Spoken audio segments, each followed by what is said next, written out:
Just ahead on American Black Journal, we're going to look at local efforts to give young men of color a fair chance at success under the president's My Brother's Keeper initiative. We'll break down the challenges and the urgent needs for our young men. Plus, our nation loses a civil rights icon. We'll have my interview with Julian Bond when he visited Detroit 2 years ago. Don't go away. American Black Journal starts right now. At DTE Energy, we believe that we have a greater responsibility. We believe that being part of a community means being involved in the fabric of that community, investing time, effort, and resources in the communities we serve. DTE Energy Foundation is a proud sponsor of American Black Journal.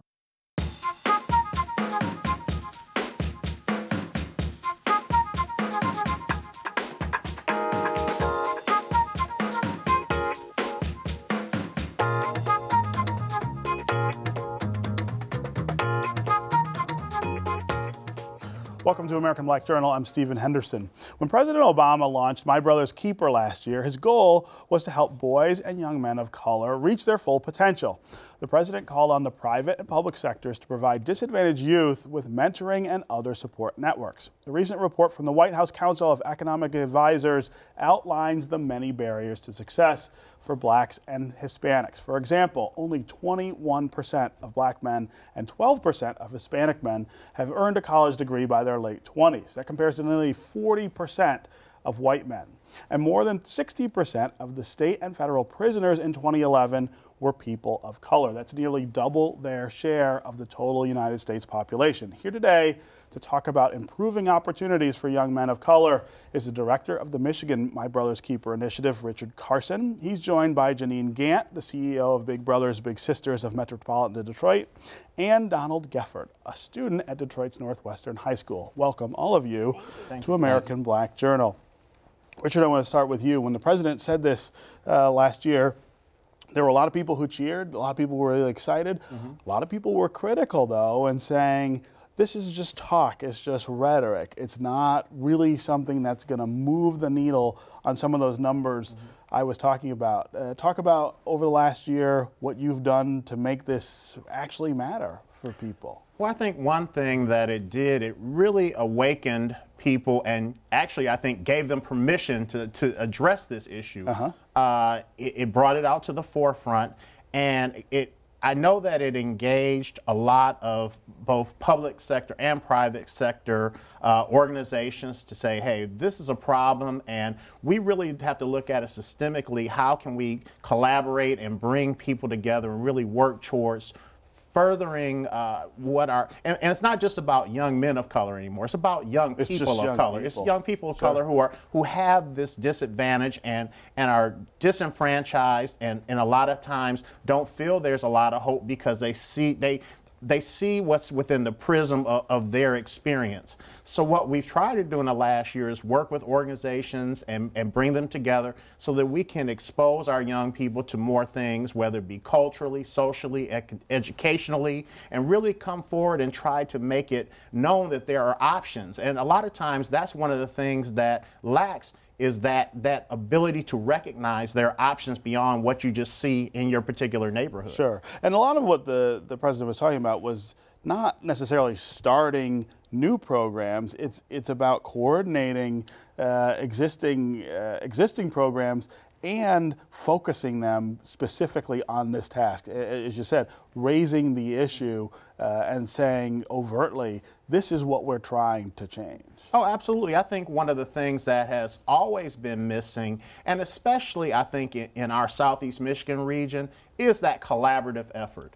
And we have so many, you know, in my travels around the state and especially here in Southeast Michigan, I'll go into church basement, recreation halls where they're doing great work with, you know, maybe 10 or 15 young people, but they don't have the resources or the ability to really expand and grow upon what they're doing. But what we've tried to do is bring them out and combine them and have them work collaboratively with other organizations who are doing something similar, or even maybe if they're a mentoring program, workforce development may be something they need to incorporate in their program. Maybe health is a piece. So we take all these various pieces which are necessary to come to a holistic approach to forming a very productive individual, and try to combine those and collaborate and bring those resources to bear. When you go to funders, and funding is a very important thing, when you approach funders, they look at, are you able to collaborate? Because every organization and every individual can't do everything for everybody. It's about scale. Absolutely, it's about some scale. level, sure. Absolutely. Janine, Big Brothers Big Sisters, a big mentoring program here in Detroit. Talk about how that fits under the rubric of this My Brother's Keeper initiative. You know, that's a great question. Big Brothers Big Sisters has been around in Detroit for 40 years, and the report that you were talking about with the White House talked about mentoring as one of the solutions to really help. I mean, the cost of mentoring might be $1,000 a year to match a child up in a safe relationship, compared to the $100,000 that you might actually spend on them in the juvenile justice system. Sure. You know, I've been very fortunate to be a part of conversations with My Brother's Keeper, the Skillman Foundation, and lots of other organizations talking about what works for our kids. And really wanting to do something that's going to make a difference, not just the talk, but really doing some things. And time after time after time after time, mentoring comes up as a solution. An intergenerational relationship with a kid, with an adult, is seen as just as important as ensuring that kids are on track academically by the 3rd and 5th grade. I mean, it's just that important for our youth. So mentoring is absolutely a part of the conversation, and Big Brothers Big Sisters has been a part of it for several years. We've been very intentional around wanting to support our youth of color, in particular boys of color.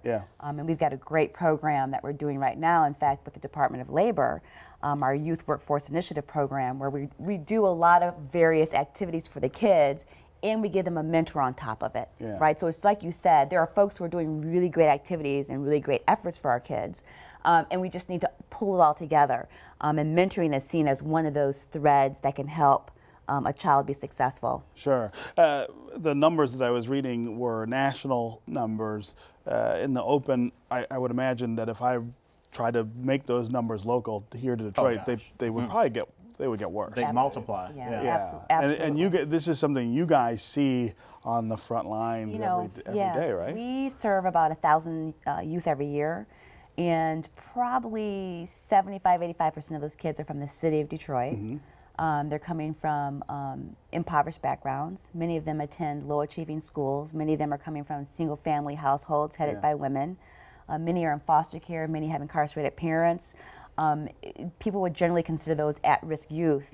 If you've been a court-involved youth, it takes it up another level where you're considered a high-risk youth. We have a significant number of kids in our community that reach that high-risk youth marker. And the idea that kids are disenfranchised, absolutely. You know, I was so grateful, that, you heard about what happened, and you saw everyone saw what happened in Baltimore. But just the fact that it didn't happen in Detroit, I don't know. I'm not even sure why that happened, because our youth are just as disenfranchised. We're just as close to... Absolutely. But I tell you, My Brother's Keeper, the Skillman Foundation, Big Brothers Big Sisters, the City of Detroit, the Mayor's Office are really behind this effort and really wanted to help our youth to be successful and putting some resources behind making that happen. I mean, many of us are no longer working in silos. We're working collaboratively together to say, how can we help? Because the time is now, as someone recently said, this is ground zero for our black youth. No question. This is a war for them. We need to figure out how we can rebuild them. And so mentoring is one of those options that can help kids to be successful.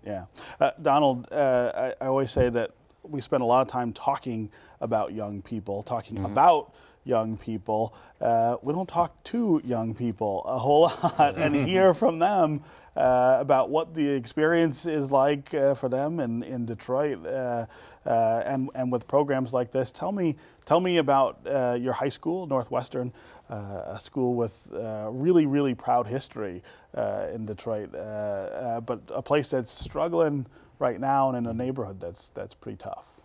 Well, first, I came from Cass, so when I went to Northwestern, it was like, oh, I gotta hurry up, get my grades up, and get out of here so I can go back. Right? And going there, it was like, this is a jungle. It was crazy, and I was like, I really don't want to be in Detroit like this long, because it's like scary, you gotta get out. And when I was going there, my mom was like, she was still trying to keep me on the right path. So one day she got me in the car and she was like, okay, well, I just came from practice. And she took us to the wellness plan building where Big Brothers Big Sisters is at. And I was wondering why I was here, and I was having this interview with this community coach, and I was like, oh man, can we hurry up because I'm starving. I don't really want to be here. And he asked me questions so I can get matched with a big brother, and I was like, I'm kind of grown now. Why would I want to be? What do I need that for? Right, yeah. And so a couple months later, I actually started like growing into the program, and it was a great experience for me because my money management is like horrible, and they had financial classes and business etiquette classes, and taught me how to be like a better person, a better young man, and the way how to look during like certain situations. And so being like, as far as the mentoring, like I'm matched with a big brother. Well, we're not really doing anything like that fun right now, but still later on, I'm looking forward to doing like great activities with him, such as like, just regular things like going out, like talking, things like that. What year are you in high school? 2016. I'm a senior. You're going into your senior year. Yes, I am. So you're not going to go back to Cass. No, actually, like Northwestern is like starting to pick back up its reputation. Like this upcoming year, we're starting to get AP classes and like that. So I'm just gonna stay here and like help, like leave something behind for other people to come. And you feel like the mentor has helped you sort of focus that energy and your interest on what comes next, right? Well, yes. Well, before this program, I actually had my big cousin. Like, he was kind of like a role model for me, and now like I have like 2 role models. Maybe the whole office is like my role models, kind of. So it was like, it wasn't really anything new, but I was gaining from it anyway. Yeah. Janine and Richard, I'm wondering, that's a really inspiring story. At what point, or what do we need to do to get to the point where we have, where we've reached enough of kids like Donald in the city? I mean, this is not a program that's going to have a whole lot of new money, correct? There are, there are about 14,000 at-risk youth in the city of Detroit, about 14,000. We only serve 1,000. There are other mentoring organizations that are out there as well. We're the biggest one, but there are others out there as well. 14,000? Yeah, it's a huge number. And one of the big problems we have is mentors, right? Is people to do really finding men in particular Yeah. who are able to come out and spend 4 hours a month with a kid. As he's saying, you don't have to be a PhD or anything like that. Just a man in the community that'd be interested in helping our youth to see a better way. To help youth to understand that they can be successful, to take some time with them, to help reiterate what they're already hearing, but allowing them to truly believe that it is possible for them. I mean, this young man says he wants to go to Clark Atlanta, right? I mean, he didn't think that a year ago. College, right? He didn't think that a year ago, right? But programs like ours and others are really helping to move the needle for those kids. Basically, there is no extra money. We just continue to need the community to support what we're trying to do and to get engaged and get And that's the whole idea of the My Brother's Keeper, right? Oh, absolutely. I think that people overthink what mentoring is, that it's more of a commitment than it really is. Like Janine said, 4 hours a month. Hour a week.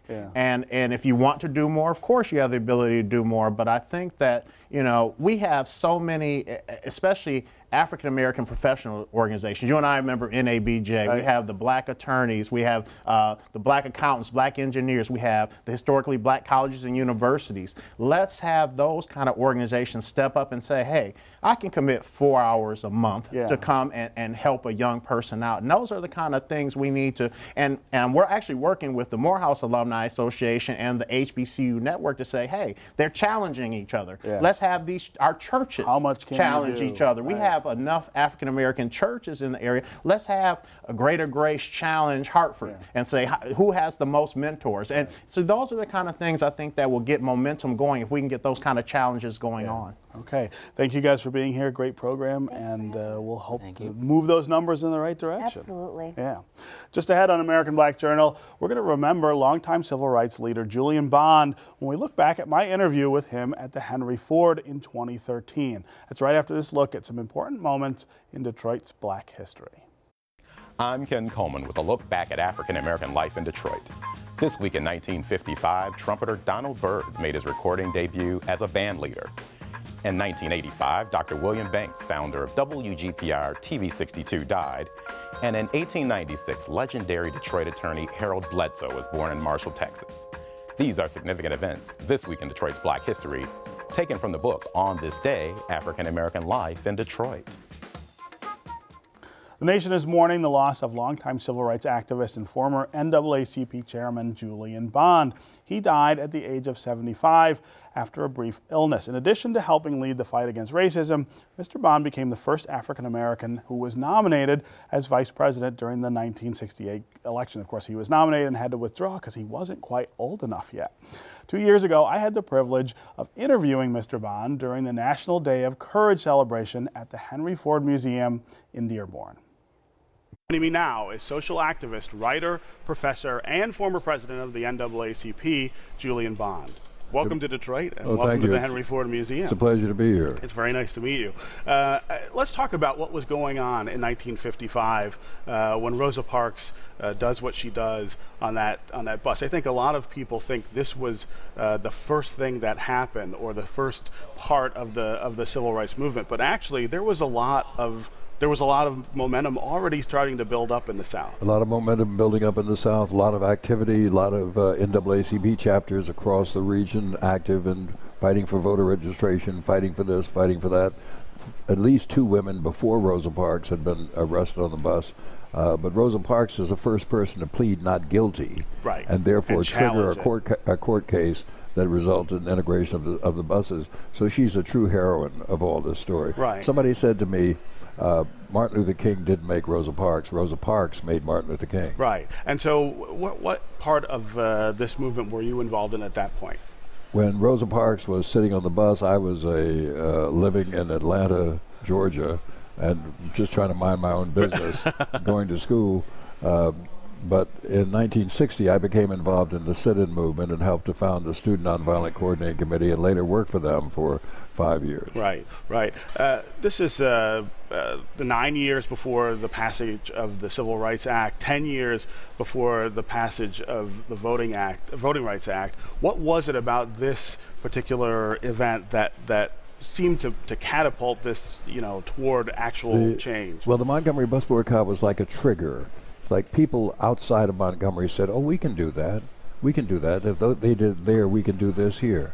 Or said, if they can act in this way, we can act in this way. It opened the door for a lot of people to say, I can be involved in this movement. I don't have to be an enormous speaker like Dr. King. I don't have to be, all I have to have is a little courage. Right. And Rosa Parks proved what courage was. Right. And as you point out, you had a little of that courage yourself at Atlanta City Hall. Very well, I think I would say a little more than a little, but in Atlanta City Hall, you participated in a sit-in to desegregate the cafeteria, the restaurant. Right. There was a cafeteria in the basement of the Atlanta City Hall, and I led a group of my fellow students from the Atlanta University Center into this restaurant, and we walked past the steam tables, which were manned by black women serving the food, and they were surprised to see us.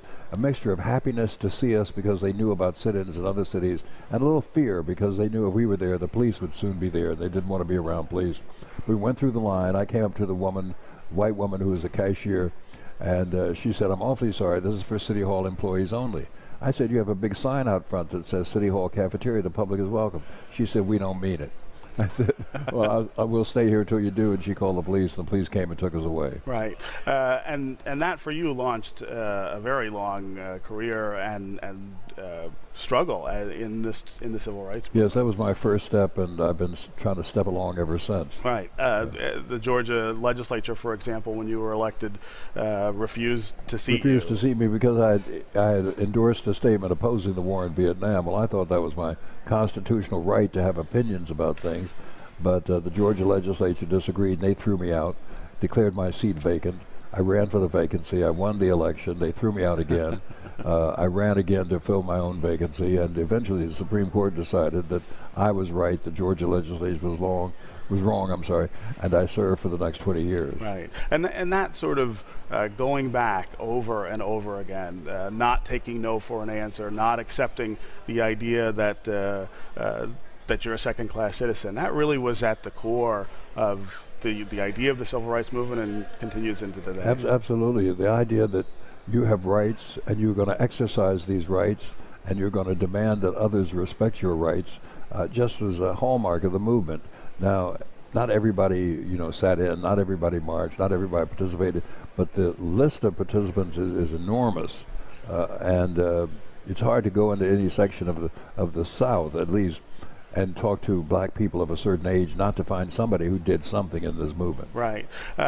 You're a college professor even today, lecturing young people. What do you see in 18, 19, 20-year-olds today that reminds you of the things that you were doing back in the 1960s? Well, even though I don't think it's always apparent to everyone, they are tremendously engaged in social movements of various kinds, some of which didn't exist when I was coming along. The movement of gay and lesbian rights, for example, right, while existing, was a very minor thing on the horizon. Most people didn't know anything at all about it, would have been surprised to hear it existed. But my students are engaged in that. And just the endless list of causes and concerns that grab them, and thankfully they're participants in them and they're moving along. And do you see those movements now as natural outgrowths of the civil rights movement? Natural outlooks of the civil rights movement, natural things that followed. You look at the women's movement, which is an old movement in this country. Right. The civil rights movement gave it some impetus. Right. As women went from the civil rights movement back into the women's movement, didn't begin it was already existing, but back into it and kept it going. Yeah. I read a quote from you recently, and this was in 2010, after the election of Barack Obama, the first African-American president, I believe. And I thought it was a wonderful way to put it. You said, "Those who say race is history have it exactly backwards. History is race, and America is race from its symbolism to its substance." 4 years later, or almost 4 years later, do you still think those words? Absolutely. The peculiar thing about the election of President Obama is that in some regards it both signaled a new racial tolerance in the country and engineered a kind of steps backward in the country. Racial enmity, according to public polls, has increased since he became president rather than decreased. So it's a real mixed blessing here. Right. You also said at that time that most people, when they think of the civil rights movement now, most young people think of Martin Luther King and Rosa Parks. They don't really think of the broader context of that movement, and that we've really got to widen our familiarity with the people and the events that right, shaped and the that. Southern Poverty Law Center, conducted a survey of how states do in teaching civil rights history. I wish I could remember how Michigan did. I'm sure it did very well. I hope so. But some states did awfully badly. Depending on the percentage of black people in the state, the better they did. But that's almost a sad, because it sounds like if we have black people, we have to teach this subject. Right. If we don't have black people, we don't have to teach it. Everybody needs to know civil rights history. Right. Do you see a difference now in the South versus the North in terms absolutely, of absolutely. acceptance Tremendous of that difference. movement? Tremendous difference. You can do things. I can do things in the South I couldn't have dreamed of doing when I was your age or younger. So it changes everywhere. Right. You have encouraged young African Americans to join civil rights organizations to keep this movement alive. Is that a hard sell in an era where they see an African American in the White House? Yes and no. It's a hard sell because they say, well, these problems are over. We don't have to sit in the back of the bus. We don't have to march. We don't have to protest. Of course, we have to do all those things. There's still racial divides in this country between black and white, and they need to be closed. And the only way they're going to be closed is if people, young, old, black, white, of every race and color, decide to push against them and make them change. Right. Is the president's second term maybe an opportunity for him to rally people more to that cause than he did initially in that first term? You hope so. You hope so. You hope so.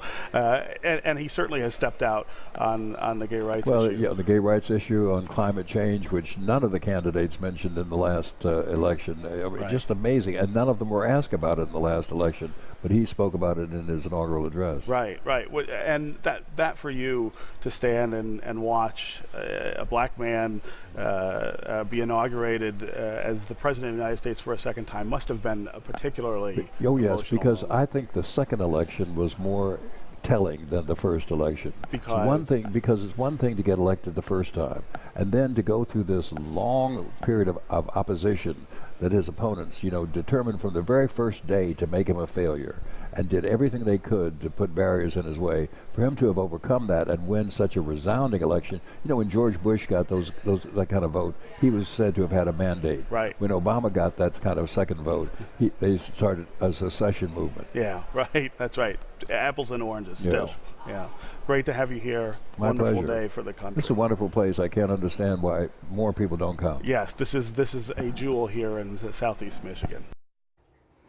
Julian Bond is survived by his wife and his 5 children. That's our program for today. Thanks for watching. You can get more information about our guests at AmericanBlackJournal.org. And as always, you can connect with us on Facebook and on Twitter. Plus, you can now hear our program on WDET 1019 FM. We'll see you next time.